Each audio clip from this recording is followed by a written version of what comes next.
Ciao, io sono Lucio e questo è un Brewing Diary, dove tengo traccia delle mie ricette e curiosità sul mondo della birra. Il nuovo mulino è finalmente arrivato e sostituisce il mio mulino autocostruito. Se non sai di cosa parlo, probabilmente non sei iscritto al canale, quindi ti consiglio di farlo, così non perderai i prossimi aggiornamenti. Il link del video del mulino autocostruito è in descrizione. In questo video farò l'unboxing del nuovo mulino e alla fine qualche consiglio che potrebbe essere fondamentale.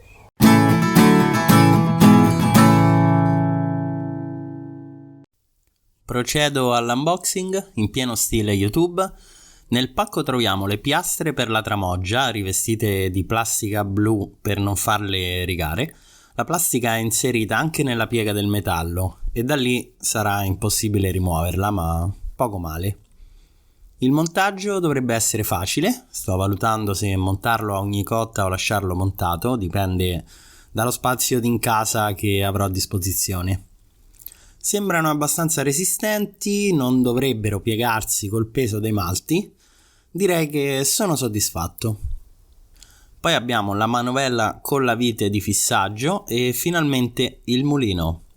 Ho optato per un mulino a 2 rulli in acciaio inox, i rulli sembrano abbastanza solidi, vediamo dopo la prima macinatura se avranno problemi di scorrimento. Il mulino ha anche una ghiera per impostare la distanza tra i rulli, il venditore dice che si può scegliere tra 6 distanze, che però non sono misurate, quindi diciamo che il mulino andrà tarato con degli spessori a parte. Oltre a questo abbiamo un pennello per la pulizia a setole dure. Attualmente uso delle setole morbide e in effetti non pulisce alla perfezione i residui duri. Oltre alle varie viti e attrezzi per il montaggio ci sono i supporti per il mulino. Il supporto è fatto con queste 2 aste che credo siano in alluminio. Le fisserò a un secchio ottenuto da un vecchio fermentatore. In realtà è un secchio da travaso che non ha il foro del rubinetto in modo che i grani macinati non escano dal fondo. Dopo aver montato il mulino, la prima cosa che non mi convince sono gli agganci per la tramoggia. Infatti, essendo questi all'interno, diventeranno pieni di farine. In più, non fissano perfettamente la tramoggia, che scorre lateralmente toccando i rulli se le viti non sono strette bene. Per l'incastro delle piastre della tramoggia apprezzo l'assenza di rivetti, ma le piastre rischiano di scorrere e sganciarsi quando sono cariche di malto, quindi dovrò ovviare con del nastro adesivo. Per regolare i rulli basta sganciare gli attacchi a farfalla sul lato lungo e regolare e poi riavvitarli per mantenere il rullo fermo. Ho deciso di non fissare il mulino al secchio perché comunque è bello pesante, sembra stabile, ma come soluzione provvisoria opterei per un semplice spago. In prima battuta ho optato per collegare la manovella con un trapano, ma non ne avevo uno abbastanza potente, quindi ho dovuto fare la macinatura a mano. Per i tempi direi che un paio di chili di malto vengono macinati in meno di 5 minuti, ma dipende anche dal grado di macinatura che si vuole ottenere. Ho invece usato una copertura che faccia da tappo al secchio per evitare che le farine volino nell'aria e facciano polvere in giro.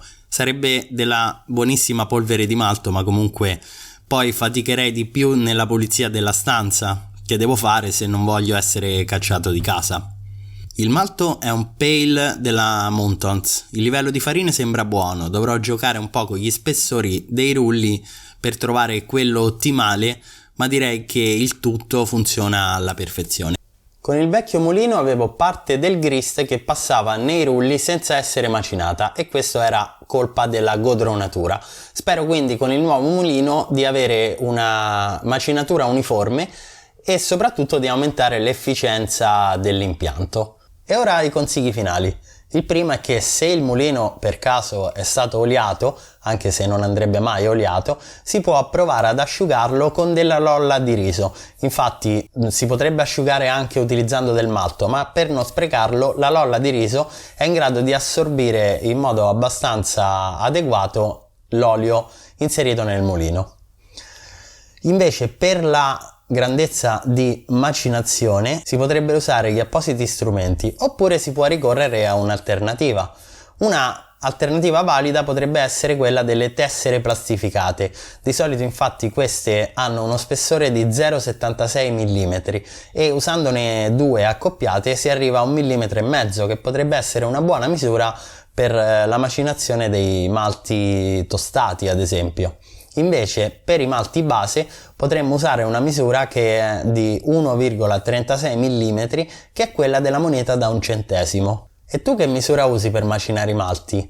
Dimmelo nei commenti. La velocità di macinazione potrebbe anche creare delle farine. Infatti, macinando più velocemente i chicchi, questi subiscono una forza maggiore da parte dei rulli e quindi si creano più farine. Ma servono comunque varie prove per trovare la misura adeguata per la macinatura. Infatti i malti tostati che sono più friabili tendono a sfarinare di più e andrebbero macinati con una grandezza più grande, mentre quelli base possono essere macinati con uno spessore più piccolo dei rulli. E se vuoi velocizzare la macinatura potresti usare un trapano. Infatti io ho provato ad attaccare un avvitatore che purtroppo non era abbastanza potente al rullo. In questo modo si poteva macinare tantissimo malto in pochissimo tempo. Se invece vuoi risparmiare sull'abbonamento della palestra, puoi benissimo usare la manovella. Infatti, per macinare il malto di una comune cotta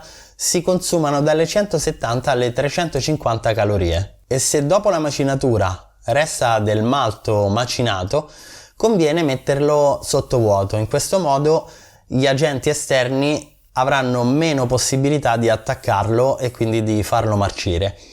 Sicuramente però il malto dovrà essere ben asciutto.